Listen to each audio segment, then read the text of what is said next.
Salam sejahtera di dalam kasih Tuhan kita Yesus Kristus.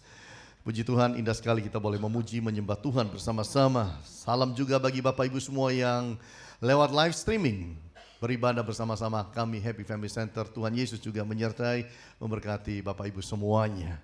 Bapak Ibu, ada seorang reporter yang menulis. Reporter ini bernama William Giraldi, menulis untuk koran The New Republic, yang mana dia menulis sebuah artikel membahas bahwa dewasa ini, dunia kita ini agak-agak sedikit aneh, maju dan modern, tetapi juga membawa perkembangan yang lain di dalamnya. Dia berkata begini, kalau kita menulis sesuatu itu di sosial media, apakah di Twitter, apakah di Facebook, ataupun mungkin di YouTube kita naikkan sebuah video dan lain sebagainya, pasti muncul komentar-komentar dan banyak komentar. Dan dikatakan kalau kita pelajari komentar-komentar yang muncul, itu pasti dari dua arah.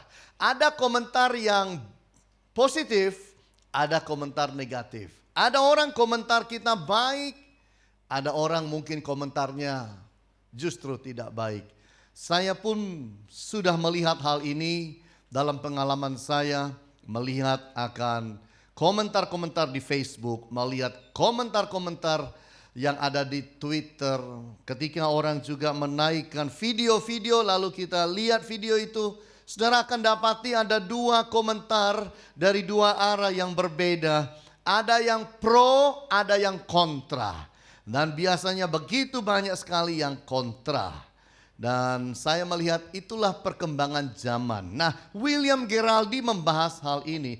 Dia bilang kalau Anda itu apalagi orang Kristen, lalu menaikkan sesuatu tulisan, video berbau kekristenan, maka kalau tidak ada orang komentar negatif pada saudara, Anda itu salah posting. Yang Anda posting belum jelas. Yang Anda posting itu belum terang-terangan.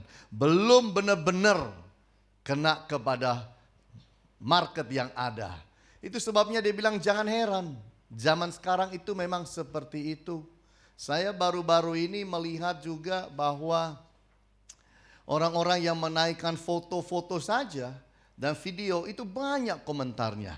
Ada orang-orang yang cari uang lewat dunia fotografi dengan jual software. Nah, online Bapak Ibu sebagian pro. Tapi banyak sekali yang mengolok-olok dan lain sebagainya. Program model apa itu? Kuno. Wah, bab 1 sampai bab 5 isinya sama semua. Hanya diulang-ulang. Ini program sampah kok dijual. Wah, segala macam. Lalu nanti ada yang bela. Begitu ada yang bela satu, yang lain ikut bela. Begitu ada yang mukulin, yang lain ikut mukulin semuanya. Bapak Ibu, itulah dunia kita. Nah, apa yang kita bisa ambil pelajaran dari semua ini? Pelajarannya adalah apa yang terjadi di luar, manusia itu selalu ingin berkomentar. Tidak peduli komentarnya baik atau salah, pokoknya saya ingin melampiaskan segala sesuatu. Karena manusia pada dasarnya ingin didengar. Nah, apa yang terjadi di luar sana jangan dibawa masuk dalam rumah tangga. Sehingga ketika seorang ayah memberi sebuah nasihat atau menceritakan sesuatu, lalu dikomentari yang jelek-jelek. Atau seorang ibu rumah tangga menaikkan sebuah atau memberikan sebuah nasihat ini dan itu, komentarnya macam-macam, termasuk yang negatif. Rumah tangga kita kalau mencontoh dunia sosial media, saya yakin rumah tangga tidak bisa berjalan dengan baik. Itu sebabnya kita harus hati-hati ketika kita ada di dalam dunia di luar sana, supaya jangan kemudian kita itu mengimport hal-hal yang gak baik dan dibawa masuk ke dalam kehidupan rumah tangga. Hari ini saya ingin bicara mengenai building a happy family. Membangun sebuah keluarga rumah tangga yang bahagia. Semua kita mungkin punya cara. Semua kita mungkin punya strategi. Semua kita punya ide bagaimana membangun rumah tangga yang bahagia. Tapi mari kita mau belajar dari firman Tuhan, karena firman Tuhan itu punya begitu banyak pelajaran bicara mengenai keluarga. Kalau kita bicara keluarga, keluarga itu seperti sebutir berlian yang punya begitu banyak sisi-sisinya yang perlu kita itu ambil terangnya itu. Nah, mari kita ingin belajar dari kehidupan sebuah keluarga di dalam Alkitab, yaitu keluarga daripada Yakub yang punya anak begitu banyak, 11 anaknya. Ada Yusuf juga, ada Benjamin juga di dalamnya. Kita mau belajar dari keluarga yang mana orang ini, Yakub, orang yang hidup takut Tuhan, dekat dengan Tuhan, dan diberkati dengan luar biasa. Tapi kita perlu belajar apa yang terjadi dalam rumah tangganya, supaya kita bisa bercermin untuk rumah tangga kita, supaya rumah tangga kita semakin dipupuk menjadi jauh lebih baik. Nah, Bapak Ibu yang Tuhan Yesus kasih, bagaimana membangun keluarga yang bahagia itu? Nomor 1 adalah happiness means handling love carefully. Kebahagiaan itu adalah ketika kita tahu bagaimana kita memperlakukan cinta kasih dengan hati-hati dalam rumah tangga. Karena kalau kita itu salah di dalam cinta kasih, dengan kasih sayang dalam rumah tangga, kita akan lihat ada masalah. Coba kita lihat dalam Kejadian pasal yang ke-37 ayat 1 sampai 4. Kejadian pasal 37 ayat 1 sampai 4. Saya bacakan buat saudara. Adapun Yakub, ia diam di negeri penumpangan ayahnya, yakni di tanah Kanaan. Inilah riwayat keturunan Yakub. Yusuf tatkala berumur 17 tahun, jadi masih muda, biasa menggembalakan kambing domba bersama-sama dengan saudara-saudaranya, anak-anak Bilha dan Silfa, kedua istri ayahnya. Dan Yusuf menyampaikan kepada ayahnya kabar tentang kejahatan saudara-saudaranya. Israel lebih apa, saudara? Mengasihi Yusuf dari semua anaknya yang lain, sebab Yusuf itulah anaknya yang lahir pada masa tuanya. Dan ia menyuruh membuat jubah yang maha indah bagi dia. Setelah dilihat oleh saudara-saudaranya bahwa ayahnya lebih apa, saudara? Mengasihi Yusuf dari semua saudaranya, maka bencilah mereka itu kepadanya dan tidak mau menyapanya dengan ramah.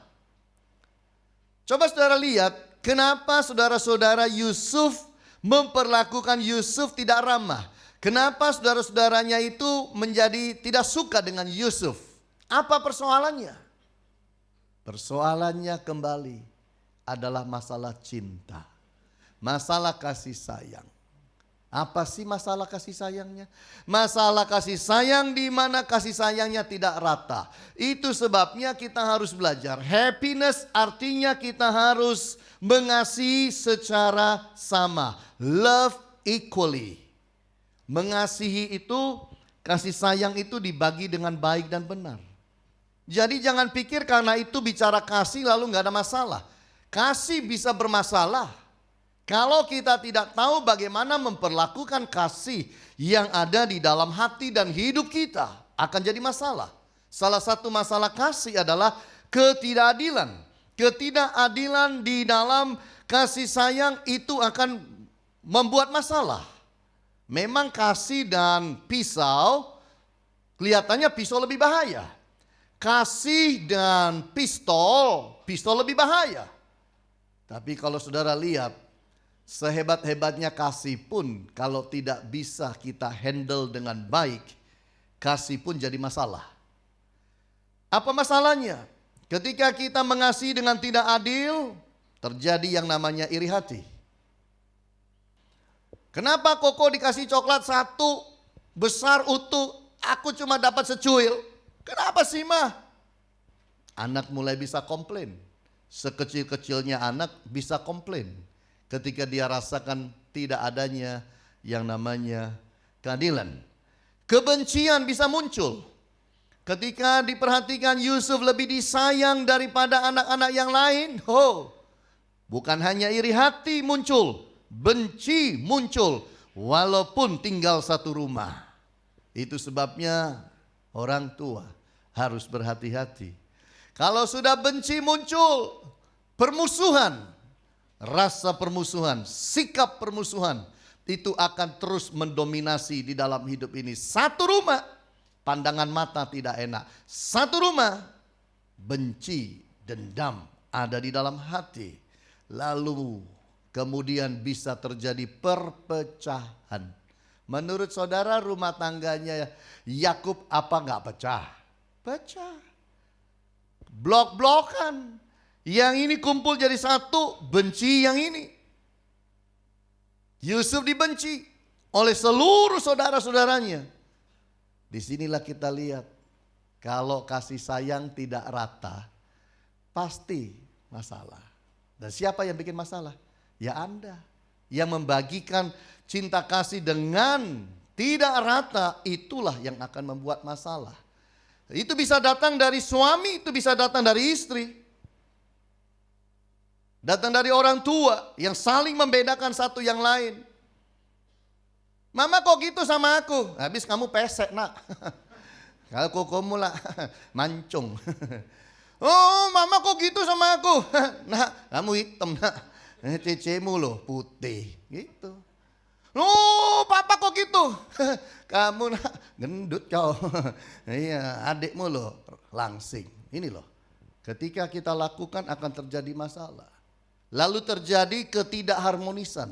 Kalau sudah nggak harmonis begini mau tanya bahagia. Dari mana ceritanya? Ini masalahnya. Lalu kemudian kalau sudah tidak harmonis, gampang sekali, rawan sekali terjadi apa Bapak Ibu? Kejahatan dalam rumah tangga. Berapa banyak saudara kandung ribut sama saudara kandung? Berapa banyak bisa terjadi orang tua ribut dengan anak sampai ke pengadilan, sampai masuk koran? Bisa. Kita hanya berpikir dari luar, sebagai orang luar, orang awam. Kok bisa ya papa sama anak kayak begitu? Karena anak merasa mungkin tidak disayang, merasa tidak diberikan keadilan. Kenapa koko yang paling besar dikasih pabriknya 2? Kenapa aku ini loh cuma disuruh buka tempat penitipan helm? Contohnya begitu. Ini gimana sih yang kayak gini orang tua? Wah udah. Hati-hati dalam hal ini. Itu sebabnya Yusuf mengalami berbagai macam treatment, perlakuan yang sangat tidak adil dari saudara-saudaranya. Bukan karena Yusuf bersalah. Yusuf baik, tapi orang tuanya tidak tahu membagi kasih dengan baik dan benar. Itu sebabnya kita harus belajar yang namanya the art of love. Seni mengasihi. Seni mengasihi itu penting diketahui. Kalau too much love, terlalu banyak, cinta kasihnya terlalu banyak, anak bertumbuh jadi sangat manja. Dari kecil dikasih, dihujani, dibanjiri dengan cinta kasih. Terus begitu. Besar, manja sekali. Dan tidak bisa berbuat banyak dalam hidup. Too much love. Anak muda, kalau lagi pacaran, too much love, terlalu banyak cinta kasih. Hamil di luar nikah. Kan gitu masalahnya. Jadi kalau ada anak hamil di luar nikah itu too much love. Bablas. Begitu Bapak Ibu. Hati-hati dalam hal ini. Too little love. Cinta kasih yang terlalu minim, terlalu sedikit. Itu nanti anak jadi pemberontak. Jadi dingin hubungannya dengan orang tua. Lalu bisa jadi liar. Lalu mencari cinta kasih di luar sana. Yang mana tidak ada cinta kasih. Kalau tidak dalam lingkungan komunitas yang baik, dia akan juga rusak oleh cinta kasih dunia yang sangat egois. Lalu ada yang namanya hard love. Cinta kasih yang keras. Di rumah itu cinta kasihnya keras. Disiplinnya keras. Ini bahaya juga. Sepatu kurang mengkilap sedikit, 11:30 malam anak dibangunin. Besok pakai sepatu mana? Itu papi sambil kucek-kucek. Kenapa masih kotor? Semir sekarang 11:30 malam. Cinta kasih tapi keras. Karena orang tua beranggapan kasih itu disiplin, Disiplinnya sangat luar biasa. Nanti habis mandi, handuk dikembalikan. Itu ujung handuk itu loh, nggak sama. Oh, jewer, pukul, wah disiplin. Makan, ternyata masih ada sisa 1 butir nasi. Ngepel kau dari depan sampai belakang. Disiplin. Ulangan, ujian, dapat 5. Pergi sekolah tidak ada uang jajan selama seminggu. Coba bayangin. Kalau kita lakukan hard love, cinta kasih yang terlalu keras, maka apa yang terjadi? Stres. Stres di pihak anak-anak. Kalau anak-anak itu stres, tetap juga mencari jalan keluar dari stres. Bapak ibu kalau stres cari jalan keluar enggak? Pasti. Saudara pikir anak-anak tidak? Anak-anak juga akan cari jalan keluar dari stresnya dengan caranya sendiri. Hidup ugal-ugalan di luar dengan teman-teman yang aneh-aneh demi membuang stres yang terjadi di rumah. Itu dilampiaskan, dibuang di luar sana. Dan kita tidak pernah tahu apa yang mereka lakukan di sana. Kita harus hati-hati dalam hal ini. Kalau kita itu seni mengasihinya disebut weak love, yaitu kasih yang lemah. Ya, wah kasih yang lemah. Apa-apa boleh, apa-apa oke, apa-apa suka-suka deh. Ma gini, ya, ma begini, oke. Terus oke aja, nggak ada no. Tidak pernah dan tidak berani bicara tidak kepada anak.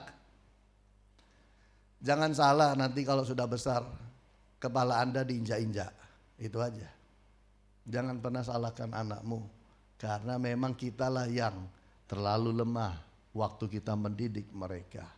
Disitulah kita belajar bahwa yang namanya love contributors itu penting. Apa yang berkontribusi baik terhadap cinta kasih? Yang bisa memberikan kepada kontribusi yang baik kepada cinta kasih kita adalah komitmen.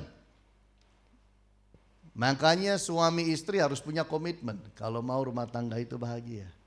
Tidak boleh berubah. Komitmen adalah bagian yang penting dalam hidup. Tidak peduli siapa itu. Lalu komunikasi, belajar berkomunikasi. Jangan sampai suami istri itu tidak berkomunikasi. Lalu baru ingat, waduh aku sudah lama tidak komunikasi sama istri. Berapa lama? Seminggu. Loh kok bisa? Iya kerja. Oh, saking hebatnya kerja sampai tidak bisa komunikasi. Komunikasi yang saya maksudkan itu bukan, ma papa pergi dulu ya. Ma papa sudah kembali. Bukan begitu. Ma, sudah makan. Oh, bukan begitu.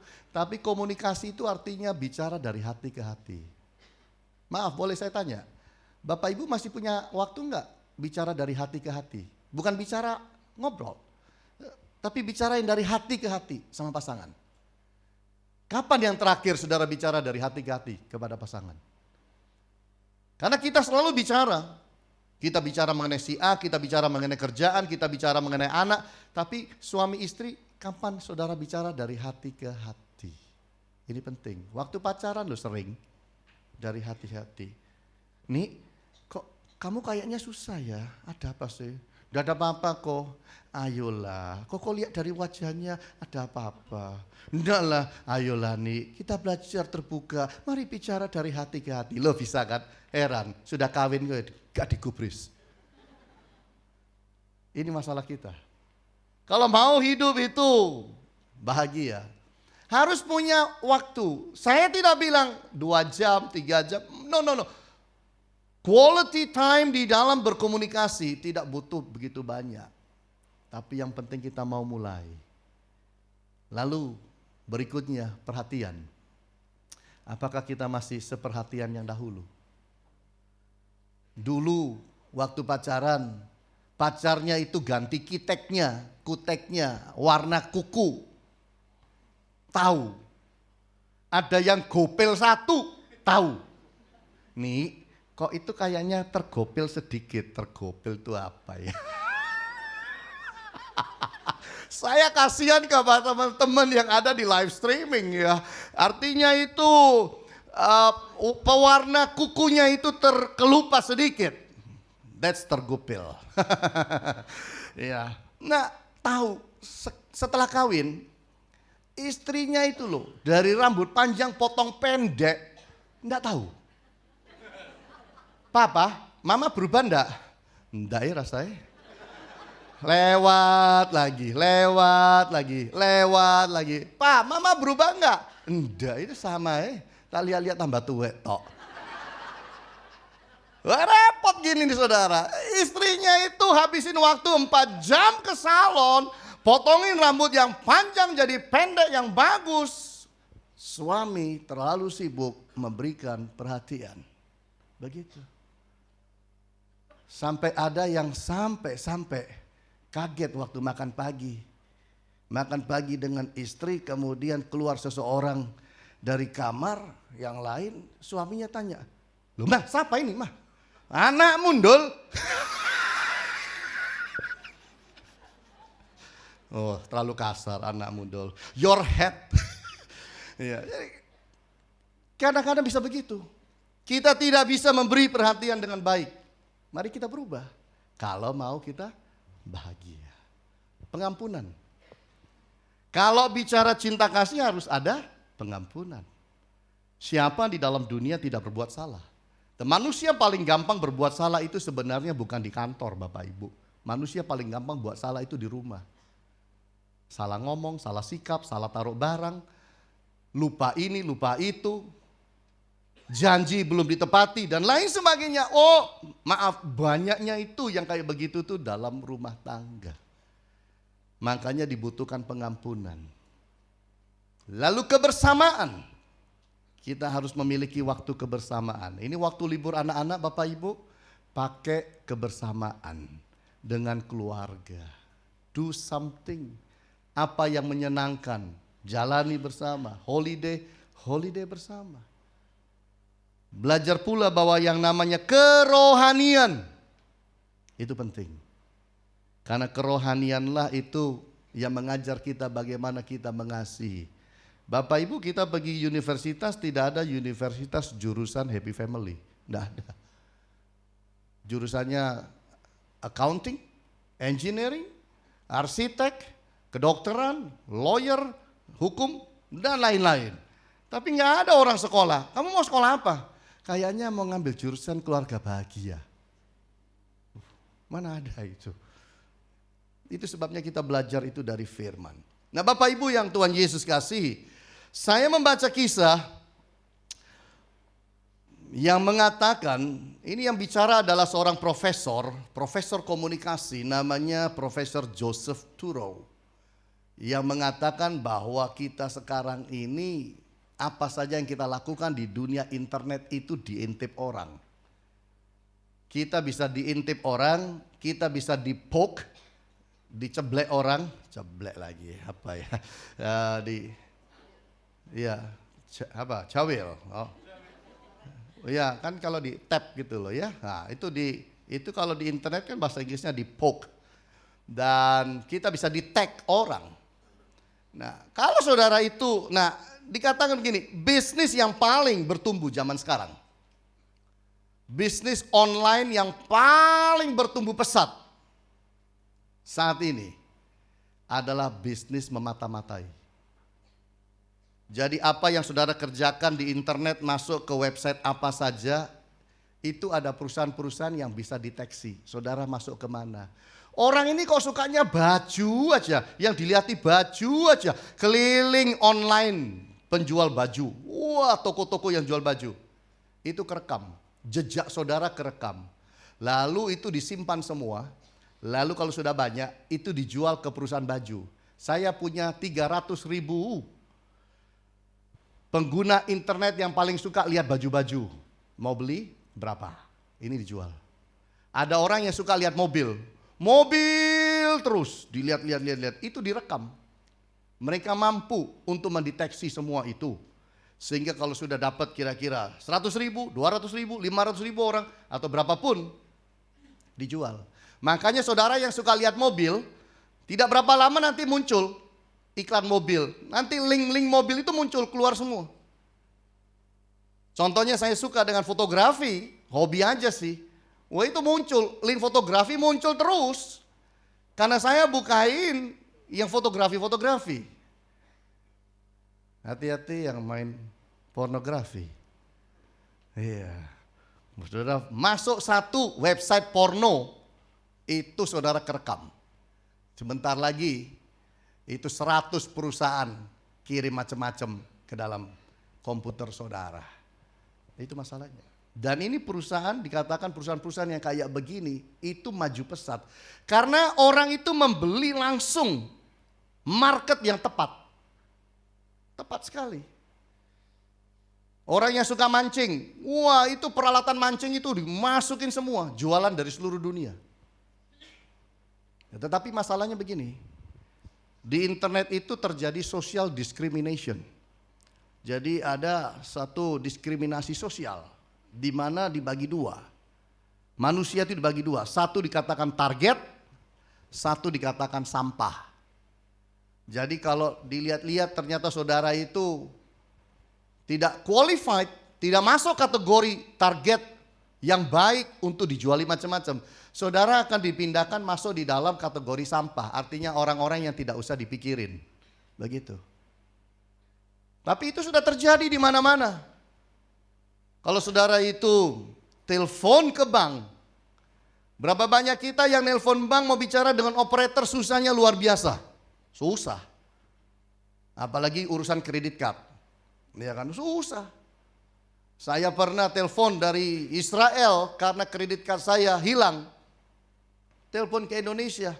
Udah susah dapat, wah habis banyak menitnya saudara. Dapatnya rekaman melulu. Udah begitu ditanya lagi. Sebutkan nomor kredit card Anda. Lo hilang kok disuruh sebut, ya apa?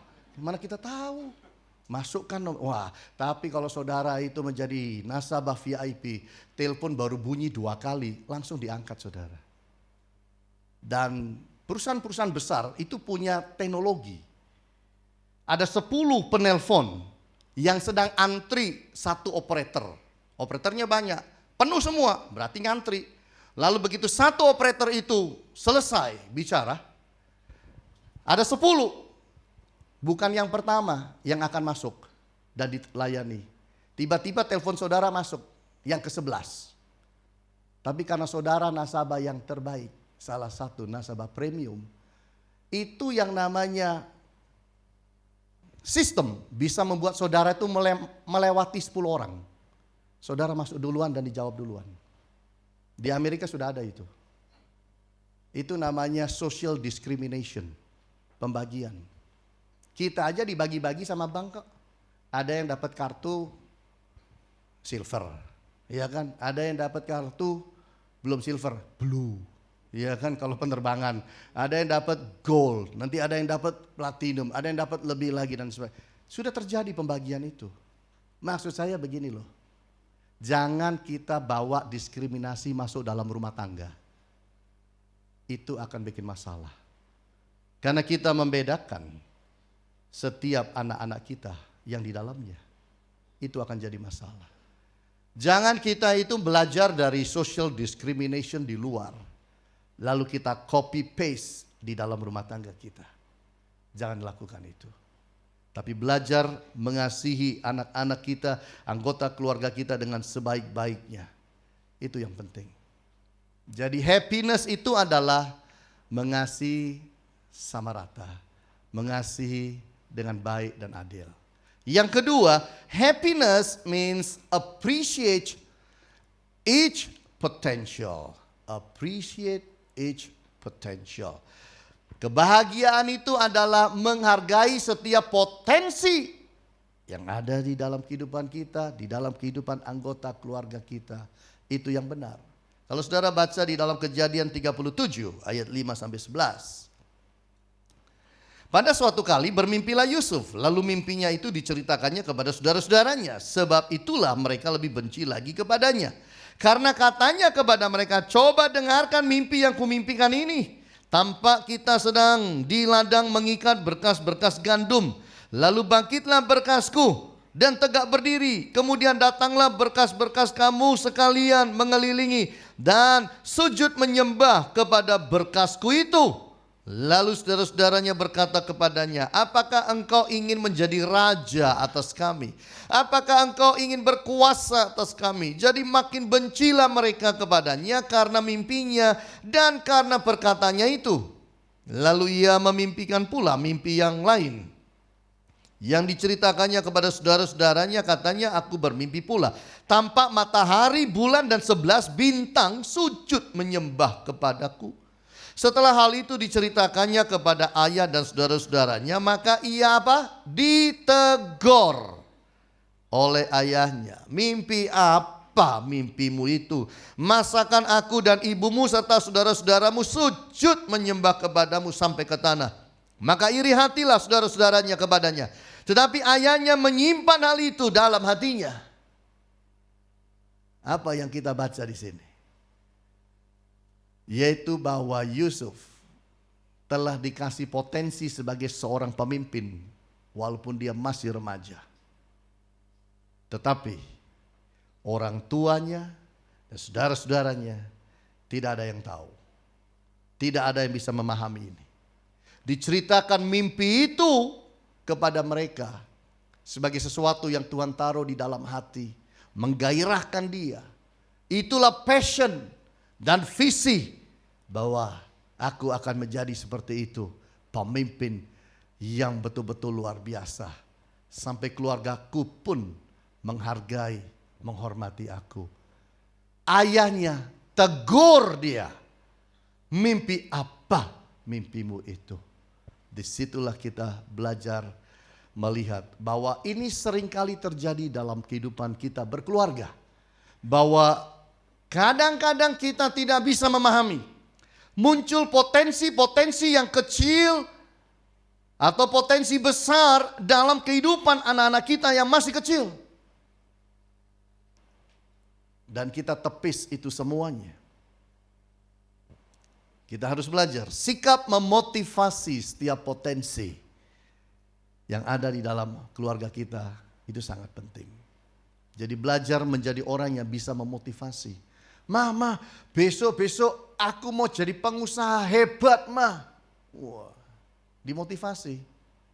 Jangan sampai kita itu mematahkan semangat daripada seseorang. Dimotivasi justru. Aku ingin jadi pianis tertop di Indonesia, mah. Wah. Kita jangan bilang, nak, elengo kamu anak sopo. Bukan hanya orang kaya, nak. Papa mamamu biasa-biasa loh, kamu mau jadi luar biasa. Nak, ngaca dong. Ini kan mematahkan ceritanya. Gitu. Karena Bapak Ibu harus sadar, nasib Bapak Ibu dan anak bisa lain loh. Bisa-bisa anak Anda nasibnya 10 kali lebih hebat dari saudara. Dan harus tahu itu. Kemungkinan itu selalu ada. Betul kan? Lihat coba presiden-presiden Amerika lahir dari mana keluarganya. Berapa banyak menteri-menteri orang hebat yang lahir dari keluarga yang sangat sederhana. Banyak sekali. Mereka lebih hebat dari orang tua. Itu sebabnya orang tua harus berani dan bisa melihat potensi yang ada itu. Sikap merendahkan potensi justru yang berbahaya. Karena ini melemahkan motivasi orang.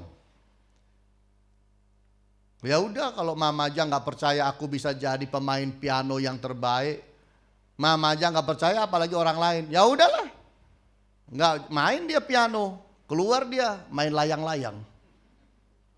Jadilah dia pemain layang-layang paling hebat di Indonesia. Jadinya begitu. Bisa juga sebaliknya. Orang tua bilang, kamu loh nak ngaca, nggak mungkin. Mama, aku kalau besar aku mau jadi aktor. Mamanya bilang, kamu pesek kayak gitu mau jadi aktor. Gitu. Mamanya ketawain. Tapi anak ini karena kuat. Dalam hati dia bilang, mama tunggu ya. Sampai aku gede, tunggu. Tak buktikan. Dan karena hinaan, dia bisa ubah hinaan itu jadi sebuah motivasi. Anak ini akan naik. Begitu dia besar, dia jadi aktor kaya raya. Mamanya bilang, hebat nak, kamu bahagia, mama juga bahagia. Enggak, mamaku masukkan di panti jompo. Karena mama tidak pernah percaya dengan mimpiku waktu masih kecil. Hati-hati Bapak Ibu. Sikap merendahkan potensi sangat bahaya karena kita tidak akan punya kesempatan menolong orang, mengembangkan potensi karena kita memang tidak percaya itu. Bisa juga saudara, kita memimpin pada arah yang salah. Ini bisa. Karena kita tidak tahu potensi, lalu kita pimpin ini kepada arah yang salah. Dan ini merupakan kerugian keluarga yang sangat besar. Ketika saudara lakukan itu terjadi kerugian bagi keluarga secara keseluruhan. Nah, sikap terbuka untuk mendengar keluarga ini yang penting. Ketika saudara belajar mendengar dan mendengar dan mendengar, ini penting. Mendengar apa yang menjadi potensinya, mendengar apa yang menjadi passion di dalam hidupnya, keinginan terbesar, impian terbesar didengar. Beberapa hari yang lalu saya posting di Facebook saya, mantan CIA, seorang wanita yang mengajarkan bahwa kita itu harus mendengar apa kata teroris. Belajar dengar. Dengar ungkapannya, pahami jalan pikirannya untuk kita mengerti pergerakan mereka. Itu. Saya sengaja taruh itu di Facebook saya. Tapi ya begitulah. Yang kayak begitu-begitu mah jarang orang mau lihat, jarang orang mau dengar. Jarang orang mau buka. Tapi kalau yang lelucon aneh-aneh, wah yang nge-like 100 begitu saudara. Yang kayak begini-gini, gak penting. Sikap terbuka untuk mendengarkan apa yang diinginkan orang. Kita harus mendeteksi, menggali passion yang ada dalam setiap kehidupan anggota keluarga kita, khususnya anak-anak kita. Bapak Ibu yang Tuhan Yesus kasihi, tahukah Bapak Ibu bahwa di Amerika, di langit Amerika Serikat, setiap hari di langit Amerika terbang 23.000 pesawat. 23.000 pesawat terbang di langit Amerika Serikat. Dari 23.000 itu 5.000 itu jumbo-jumbo. Kalau di total itu mereka membawa 1 juta penumpang di atas. Ketinggian 10.000, kecepatan 500 km per jam mungkin. Jadi diam-diam di atas sana sibuk itu. Banyak lalu lintas dengan kecepatan tinggi. Luar biasa. Nah, Bapak Ibu pernah mikir siapa yang menciptakan pesawat terbang? Siapa pencetus utamanya? Pada tahun 1878 ada seorang ayah yang punya 2 anak namanya Wilbur dan Orville. Yang satu kali waktu bapaknya pulang kasih mainan, zaman tahun 1800-an, mainan dari bambu, ya semacam helikopteran, dimain buat lempar-lemparan. Tetapi kemudian 2 anak ini merekam itu, kok indah ya. Kalau manusia bisa terbang kan enak, daripada cuma naik sepeda, jalan kaki, naik kuda, atau naik kapal laut. Kalau manusia bisa terbang kan lebih cepat, itu pemikirannya. Jadi Bapak Ibu 25 tahun kemudian 2 kakak adik ini yang hobi otak-atik mesin tiba-tiba bisa bikin sebuah mesin yang bisa terbangkan mereka. Pesawat pertama yang mereka terbangkan, ya pesawat-pesawatan belum rupa bagus. Itu hanya bisa terbang pendek tapi hanya bisa terbang 12 detik. Setelah itu turun. Dari sana dikembangkan terus. Akhirnya saudara bisa melihat. Sekarang industri penerbangan sangat luar biasa. Sangat luar biasa. Tapi siapa yang memulai semua itu? 2 anak remaja. 2 anak remaja Wilbur dan Orville. Siapa mereka? 2 anak ini anak seorang pendeta. Jadi bapaknya ini hebat pasti. Harusnya kalau anak pendeta ya jadi pendeta kan. Ini papanya lihat potensi yang lain. dimotivasi, didorong anak-anak ini kemudian akhirnya menjadi orang-orang yang disebut pencetus pertama supaya manusia ingin bisa terbang. Dan puji Tuhan kita bisa terbang. Bayangkan saudara, kalau saudara mau ke Amerika sekarang harus naik kapal. Aduh, kapan sampainya? Ya toh, sampai jumpa 3 tahun lagi. Ya, 3 tahun tuh baru sampai saudara. Ya toh, di sana setahun, 2 tahun, pulangnya 3 tahun lagi. Itu kalau enggak kelelep, iya kan? Itu kalau kapal kita oke dan selamat sampai ke Surabaya. Tapi kalau tidak, jadi masalah. Tapi ini yang saya ingin kita belajari. Jadilah orang tua yang bisa melihat potensi dalam diri anak, dan saudara bisa memotivasi anak saudara, sehingga apa yang menjadi passion mereka itu bisa meningkat dengan luar biasa. Disinilah kita belajar. Happiness adalah ketika kita menghargai potensi yang ada di dalam keluarga kita, lingkungan kita. Yang ketiga, kita lihat bersama-sama, bahagia itu bicara apa? Happiness is telling the truth. Bahagia itu adalah ketika kita mengatakan kebenaran. Bahagia itu adalah ketika tidak ada kebohongan. Bisa bayangkan suami istri bohong-bohongan? Mau jadi apa rumah tangganya itu? Yang suami bohong terus pada istri. Yang istri ya bohong terus pada suami. Coba, dua-dua sama-sama lihai bohong-bohongan. Mau jadi apa rumah tangga ini? Iya kan? Coba lihat ayat 3, Kejadian 37 ini ayatnya yang ke 31 sampai 36. Kemudian mereka mengambil jubah Yusuf dan menyembelih seekor kambing, lalu mencelupkan jubah itu ke dalam darah. Ini setelah Yusuf itu dibenci sampai udah ke ubun-ubun, masukkan di dalam sumur, lalu dijual ke Bani Ismail, udah. Nah, terus kalau pulang mau bilang apa sama papa mama? Kan begitu ceritanya. Ya udah, kebohongan terjadi. Baca lanjut.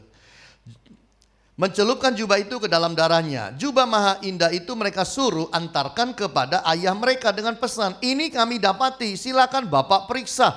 Apakah ini jubah milik anak bapak atau tidak? Ketika Yakub memeriksa jubah itu, ia berkata, ini jubah anakku, binatang buas telah memakannya, tentulah Yusuf telah diterkam. Dan Yakub mengoyakkan jubahnya, lalu mengenakan kain kabung pada pinggangnya, dan berkabunglah ia berhari-hari lamanya karena anaknya itu. Sekalian anaknya laki-laki dan perempuan berusaha menghibur dia, tetapi ia menolak dihiburkan serta katanya, tidak, aku akan berkabung sampai aku turun mendapatkan anakku ke dalam dunia orang mati. Demikianlah Yusuf ditangisi oleh ayahnya. Adapun Yusuf ia dijual oleh orang Midian itu ke Mesir kepada Potifar, seorang pegawai istana Firaun, kepala pengawal penjara. Nah, saudara lihat. Setelah adiknya dijual, mau lapor apa pada orang tua? Ya udah, kita bohongi aja orang tua kita itu. Kambing disembelih, darahnya diambil, bajunya Yusuf itu dirobek-robek sedikit, dicelup-celup, suruh antar ke sana. Bapaknya lihat, kaget, anakku mati. Oh, anak yang dicintai. Nah, 11 anak, mereka bilang, rasakan ya Pak, rasakan, kau terlalu cinta pada mereka, tidak cinta aku. Kita kerjain kau, rasakan. Oh, bapaknya sedih luar biasa. Tapi sedihnya itu terus, gak ada berhentinya. Ini anak-anak kaget semua, dihibur-hibur gak bisa udah. Tapi mau ngaku gak berani, karena sudah gak tahu Yusuf di mana, gak bisa dicari, GPS belum ada waktu itu. Iya kan? Jadi akhirnya mereka menutupi kebohongan itu dan hidup dalam kebohongan dalam rumah tangga selama kurang lebih 13 tahun. Bisa pikir, sampai mereka jumpa lagi dengan Yusuf yang sudah jadi penguasa di Mesir. Kira-kira enak gak hidup dalam kebohongan? Tiap hari lihat bapaknya susah, tambah hari tambah kurus, makan gak bisa tidur, bangun-bangun terus, batuk-batuk terus. Waduh, udah nonton TV sudah gak bisa, belum ada TV. No. Iya kan, mau telepon-teleponan, sudah BBM, gak bisa semua udah, berhenti udah. Jadi ini anak-anak juga rasa bersalah, tapi terus hidup dalam kebohongan, terus ditutupi. Udah kadung, bohong katanya. Ini masalah. Inilah kita mau belajar. Kalau saudara pikir ada kebohongan dalam rumah tangga saudara, saudara bisa bahagia. Makanya suami istri harus belajar. Demikian pula anak-anak. Jangan bohong. Kalau memang itu disayang pasangannya, ngapain dibohongin? Kan begitu ceritanya. Kebohongan itu Bapak Ibu menimbulkan emosi negatif. Ingat baik-baik. Emosi negatif. Ketika ayahnya dibohongi anaknya mati. Oh, kepedihan, kekecewaan, sakit hati. Oh, kumpul semua itu, perasaan itu muncul semua.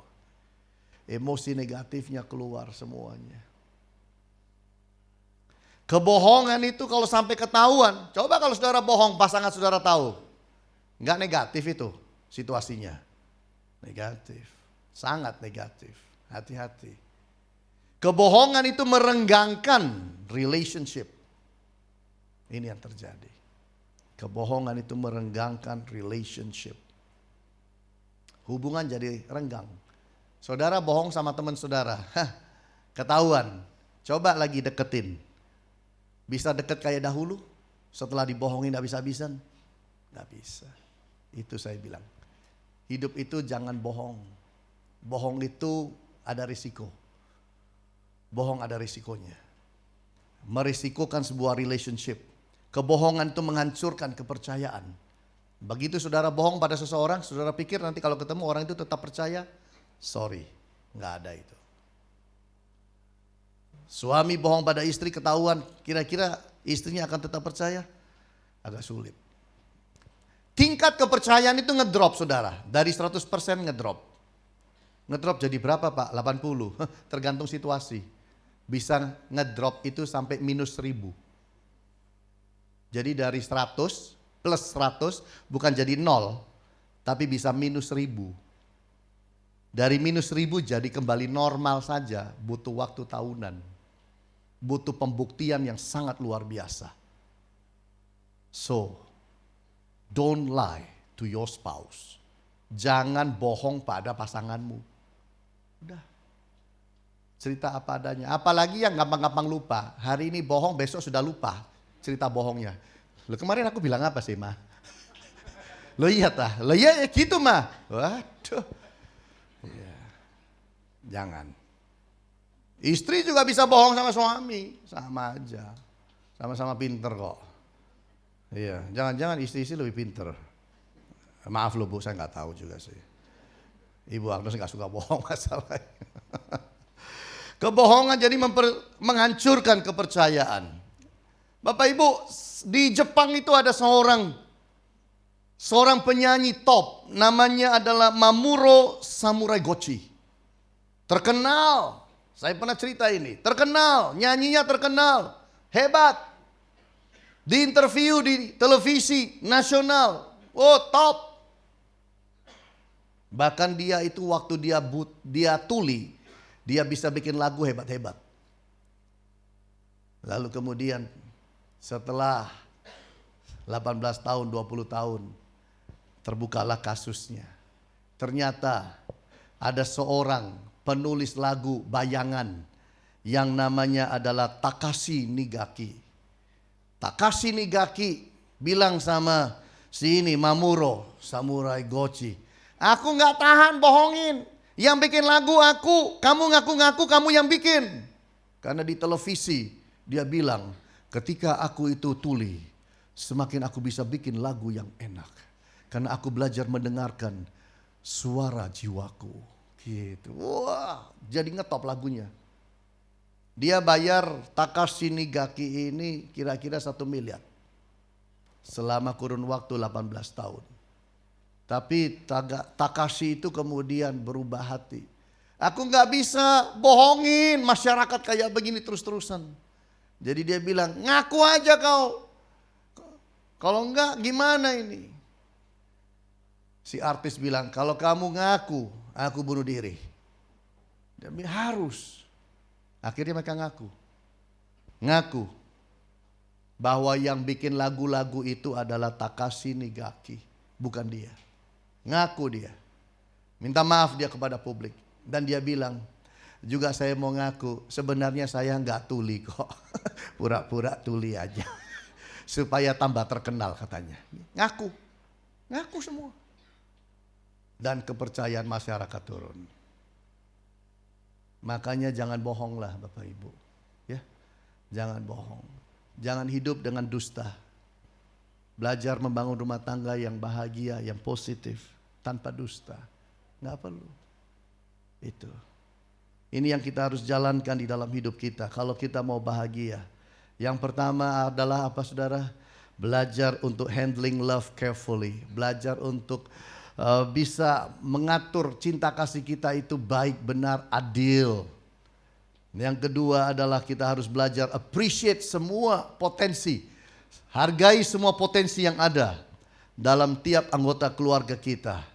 Dan yang ketiga belajar jangan berdusta, jangan bohong. Kenapa?